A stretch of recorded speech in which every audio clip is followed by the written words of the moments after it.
मैं बोल रही थी, मैं चड्डा नहीं हूँ यहाँ की, अब सोचा कि छोड़ेंगी और आपकी लीडरशिप। মিডিয়া এই বাগী বিধায়ক বাগী এমপিদের পিছনে দৌড়াচ্ছে প্রশ্ন করতে করতে।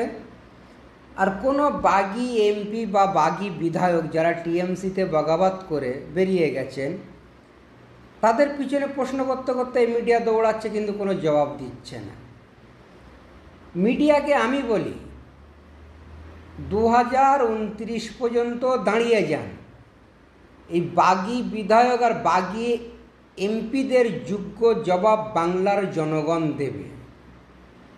কারণ এরা বাংলার মানুষের ভোট নিয়ে, বিজেপি অ্যান্টি ভোট নিয়ে এরা বিজেপিতে সামিল হচ্ছে, কিন্তু 2000 ইলেকশানে এরা যখন আবার প্রার্থী হিসাবে দাঁড়াবে তখন এদেরকে ভোট কে দেবে? স্রেফ 2029 পর্যন্ত দাঁড়িয়ে যান। মিডিয়াকে বলি সব কিছু ঠিক হয়ে যাবে।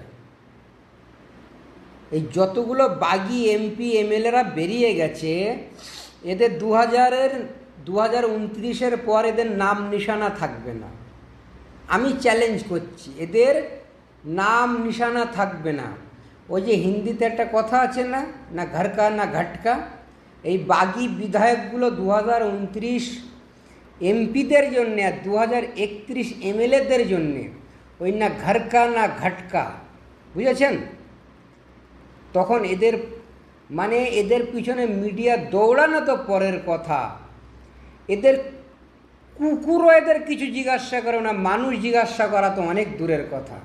স্রেফ 2029 পর্যন্ত দাঁড়িয়ে যান, এই বাগী বিধায়কদের অবস্থাটা 2029 আর 31-এ দেখবেন। এদের কাউকে ওই সিনেমা বানাতে হবে আর কারো সিরিয়াল বানাতে হবে, এদের রাজনীতিতে আসতে হবে না। কেন? এরা হলো স্বার্থপর, এরা রাজনীতির